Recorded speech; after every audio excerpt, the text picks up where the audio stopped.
Hello friends, ഇന്ന് നമ്മളൊരു special type paneer റൈസാണ് ഉണ്ടാക്കാൻ പോകുന്നത്. അപ്പോൾ നമുക്കതെങ്ങനെയാണ് ഉണ്ടാക്കുന്നതെന്ന് കാണാം. അതിന് വേണ്ടിയിട്ട് മിൽക്കി മിസ്റ്റിൻ്റെ 200 ഗ്രാമിൻ്റെ ഒരു പനീർ കട്ടയാണ് ഞാൻ എടുത്തിരിക്കുന്നത്. അപ്പോൾ നമുക്ക് നമ്മുടെ ആവശ്യത്തിനനുസരിച്ചിട്ടുള്ള സൈസിലാക്കിയിട്ട് അത് കട്ട് ചെയ്തെടുക്കാം. അപ്പോൾ ഈ സൈസിലാണ് ഞാനിവിടെ കട്ട് ചെയ്തെടുത്തിരിക്കുന്നത്. നമ്മുടെ ഇഷ്ടത്തിനനുസരിച്ച് നമുക്കത് കൂട്ടോ കുറയ്ക്കുകയോ ചെയ്യാം. ഇനി നമുക്കത് മാരിനേറ്റ് ചെയ്തെടുക്കണം. അതിന് വേണ്ടിയിട്ട് ഞാനിതൊരു ബൗളിലേക്ക് മാറ്റി വയ്ക്കുകയാണ്. അതിന് വേണ്ടിയിട്ട് 1 ടേബിൾ സ്പൂൺ മുളക് പൊടി, 1/2 table spoon garam masala, 1/4 table spoon ചെറിയ ജീരകം, ആവശ്യത്തിനുള്ള ഉപ്പ്, 1 ടേബിൾ സ്പൂൺ അധികം പുളിയില്ലാത്ത തൈര്. ഇനി ഇത് നന്നായിട്ട് മിക്സ് ചെയ്ത് കൊടുക്കുക. മിക്സ് ചെയ്യുമ്പോൾ പതുക്കെ വേണം മിക്സ് ചെയ്യാൻ. ഇനി ഒരു അരമണിക്കൂർ നേരത്തേക്ക് ഇതിങ്ങനെ വയ്ക്കുക. നന്നായിട്ട് മസാല പിടിക്കാനായിട്ട് വെയിറ്റ് ചെയ്യാം. ആ സമയം കൊണ്ട് നമുക്ക് അരി കഴുകിയിട്ട് മാറ്റി വയ്ക്കാം. അപ്പോൾ ഞാനിവിടെ അരി നന്നായിട്ട് കഴുകിയെടുത്തിട്ടുണ്ട്. 2 ഗ്ലാസ് ഇന്ത്യ ഗേറ്റിൻ്റെ ബസ്മതി റൈസാണ് ഞാനിവിടെ എടുത്തിരിക്കുന്നത്. ഒരു 20 മിനിറ്റ് സമയത്തേക്ക് നമുക്ക് അരി വെള്ളത്തിലിട്ട് കുതിരാൻ വയ്ക്കാം. ഇനി നമുക്കതിൻ്റെ മസാല തയ്യാറാക്കുന്നതിലേക്ക് കടക്കാം. അതിനായിട്ട് 2 സബോള ഞാനിവിടെ എടുത്തിരിക്കുന്നത്. മീഡിയം സൈസിലുള്ള 2 സബോള. അത് വളരെ ചെറുതായിട്ട് വേണം നമുക്ക് അരിഞ്ഞെടുക്കാനായിട്ട്. ഇനി മീഡിയം സൈസിലുള്ള 2 ക്യാപ്സിക്കാണ് ഞാൻ എടുത്തിരിക്കുന്നത്. അപ്പോൾ ക്യാപ്സിക്കാണ് ഈ റൈസിന് പ്രത്യേകമായിട്ടൊരു സ്പെഷ്യൽ ടേസ്റ്റ് കൊടുക്കുന്നത്.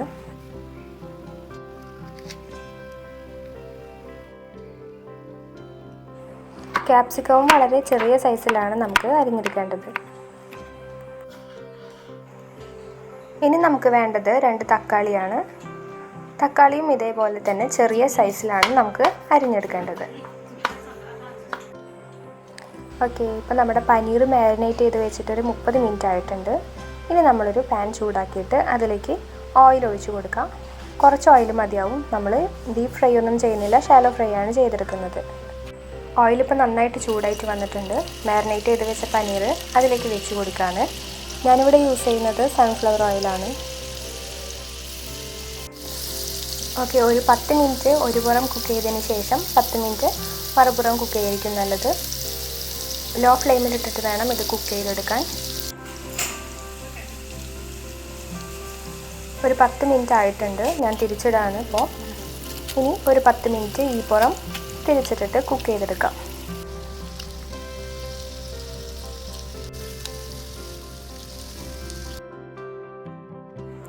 ഇപ്പോൾ ഒരു 10 മിനിറ്റ് ആയിട്ടുണ്ട്. ഇനി നമുക്ക് ഫ്ലെയിം ഓഫ് ചെയ്ത് കൊടുക്കാം.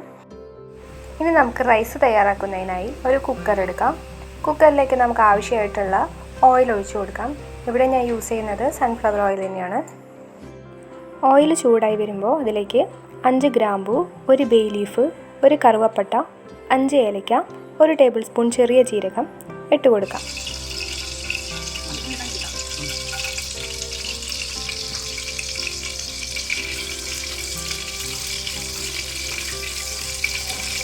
ഇതിൻ്റെ ഒരു പച്ചമണക്ക് മാറിയതിന് ശേഷം നമ്മൾ അരിഞ്ഞു വെച്ചിരിക്കുന്ന സബോള അതിലേക്ക് ഇട്ട് കൊടുക്കാം.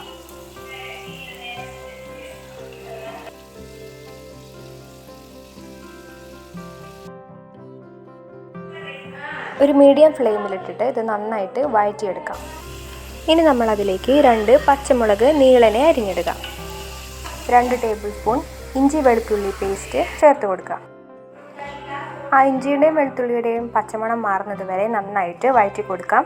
അതിനുശേഷം നമ്മൾ ചെറുതായിട്ട് അരിഞ്ഞു വെച്ചിരിക്കുന്ന ക്യാപ്സിക്കം അതിലേക്ക് ആഡ് ചെയ്ത് കൊടുക്കാം. അതിലേക്ക് നമ്മൾ അരിഞ്ഞു വെച്ചിരിക്കുന്ന തക്കാളിയും ആഡ് ചെയ്ത് കൊടുക്കാം. എന്നിട്ട് അത് നന്നായിട്ട് വഴറ്റിയെടുക്കാം.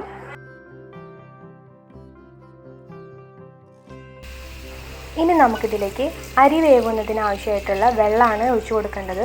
ഞാനിവിടെ 2 ഗ്ലാസ് അരിയാണ് എടുത്തിരിക്കുന്നത്. അതുകൊണ്ട് തന്നെ 4.5 ഗ്ലാസ് വെള്ളമാണ് ആഡ് ചെയ്ത് കൊടുക്കുന്നത്. ഇനി നമുക്കതിലേക്ക് ആവശ്യമായിട്ടുള്ള ഉപ്പ് ചേർത്ത് കൊടുക്കണം. എപ്പോഴത്തെയും പോലെ അരി വേവിക്കാനുള്ള വെള്ളത്തിലെ ഉപ്പ് എപ്പോഴും മുന്നിട്ട് നിൽക്കാനായിട്ട് ശ്രദ്ധിക്കണം. ഇനി നമ്മളത് നന്നായിട്ട് ഇളക്കി കൊടുക്കണം.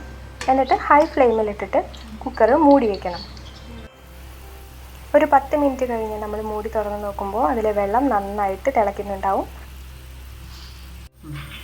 അതിലേക്ക് നമ്മൾ വാട്ടി വെച്ചിരിക്കുന്ന അരി ചേർത്ത് കൊടുക്കുക.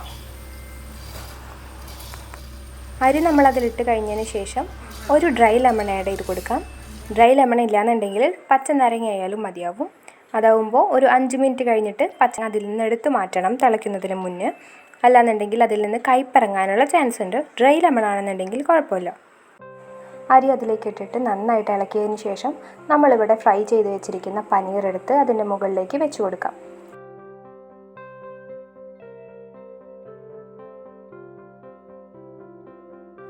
ഇനി നമ്മൾ ഇളക്കേണ്ട ആവശ്യമില്ല. ഇങ്ങനെ തന്നെ നമുക്ക് അടച്ചു വയ്ക്കാം. ഒരു 15 മിനിറ്റ് കഴിഞ്ഞ് കുക്കർ തുറന്ന് നോക്കുമ്പോഴേക്കും നമ്മുടെ അരി പാകമായിട്ടുണ്ടാവും. അപ്പോൾ നമുക്കൊരു 15 മിനിറ്റ് വെയിറ്റ് ചെയ്യാം.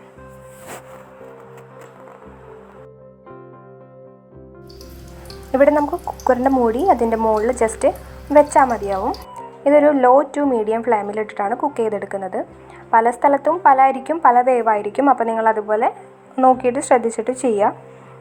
എന്തായാലും ഒരു 15 മിനിറ്റ് എടുക്കും ഇതൊന്ന് കുക്കായി വരാനായിട്ട്. ഓക്കെ, ഇതാ ഇപ്പോൾ ഒരു 15 മിനിറ്റ് കഴിഞ്ഞിട്ടുണ്ട്. ഞാൻ മൂടി തുറക്കാൻ പോവാണ്. തുറക്കുമ്പോൾ ഇതാ നന്നായിട്ട് ചോറിലേക്ക് മസാലയൊക്കെ പിടിച്ചിട്ട് നന്നായിട്ട് വന്നിട്ടുണ്ട്. നമുക്ക് കുക്കായില്ല എന്നുണ്ടെങ്കിൽ ഒന്നും കൂടിയും അടച്ചിട്ട് കുറച്ച് നേരം കൂടിയും ലോ ഫ്ലെയിമിലിട്ട് വെച്ചാൽ മതിയാവും. അപ്പോൾ നമ്മുടെ പനീർ റൈസ് അടിപൊളിയായിട്ട് വന്നിട്ടുണ്ട്. പാകത്തിന് വേവും എല്ലാം ആയിട്ടുണ്ട്. അപ്പോൾ വീട്ടിലിതൊന്ന് ട്രൈ ചെയ്ത് നോക്കാം. മന്തി റൈസ് ഇഷ്ടമുള്ള ആൾക്കാരാണെന്നുണ്ടെങ്കിൽ ഉറപ്പായിട്ടും ഈ റൈസ് നിങ്ങൾക്ക് എന്തായാലും ഇഷ്ടമാവും. പനീറിന് പകരം ചിക്കൻ കൊണ്ട് നമ്മൾ ഈ റെസിപ്പി തയ്യാറാക്കുകയാണെന്നുണ്ടെങ്കിലും നല്ല ടേസ്റ്റ് ആയിരിക്കും. എന്തായാലും വീട്ടിലിതൊന്ന് ട്രൈ ചെയ്ത് നോക്കാം. കൂടെ മയോണൈസുമായിട്ട് കഴിക്കുമ്പോൾ ശരിക്കും നല്ലൊരു ടേസ്റ്റ് ആയിരിക്കും. ഓക്കെ, അപ്പോൾ അടുത്ത വീഡിയോ ആയിട്ട് വരുന്നവരേക്കും ബൈ.